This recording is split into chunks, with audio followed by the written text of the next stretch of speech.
My name is Kevin Jordan. I'm the Director of Information Systems here at Conway Regional. Our journey really started last fall in 2020. My daughter, my oldest daughter, Addison, was a freshman at Henderson State on a softball scholarship. She was really excited about playing the sport she loved. She grew up playing it since she was 8 years old. And in the fall, she contracted the virus.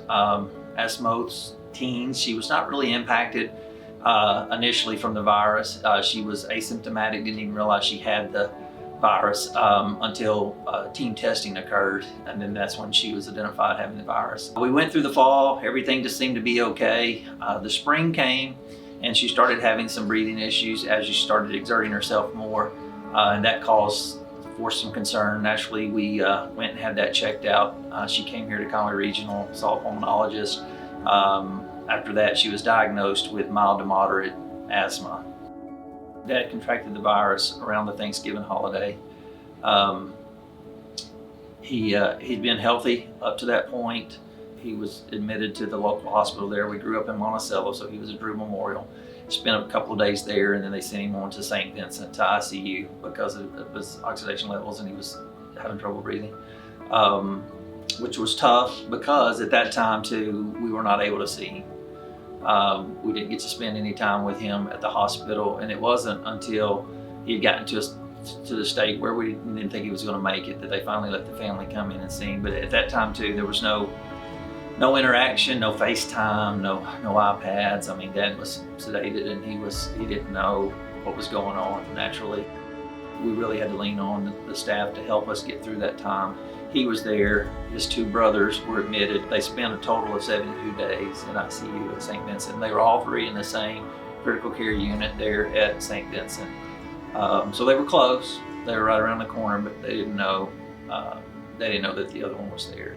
Hindsight being 2020, I can tell you now that they certainly would have been doing all that they could in their power to get the vaccination. So we lost my dad, his two brothers, and then my wife's grandmother, all in a period of 1 month. So it was a very hard stretch for us over the holidays. I'll never forget, we came to see Dad at St. Vincent on the 24th, Christmas Eve.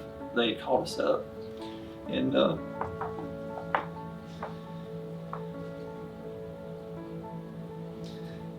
I knew when I saw him it was going to be the last time I'd ever see him again.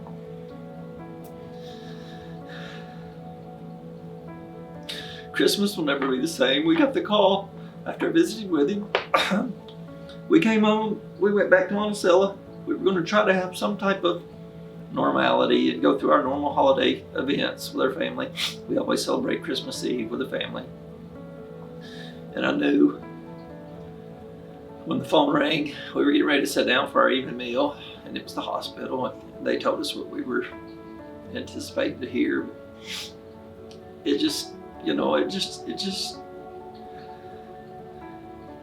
It'll never be the same. Christmas will never be the same, but he's in a better place. We're a family of faith. We know we'll get to see him again someday, so we rejoice in that. You know, that the story continues to play out as I think about the frontline staff and what they meant to me.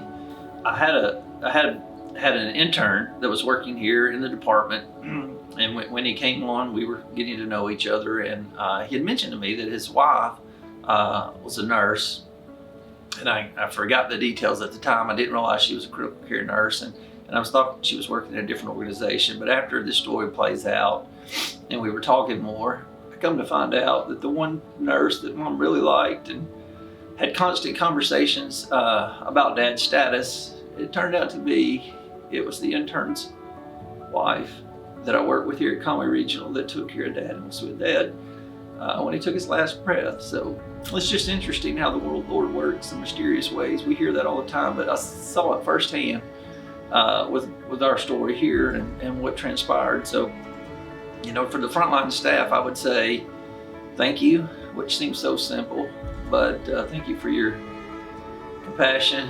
Thank you for your resiliency. Thank you for your calling.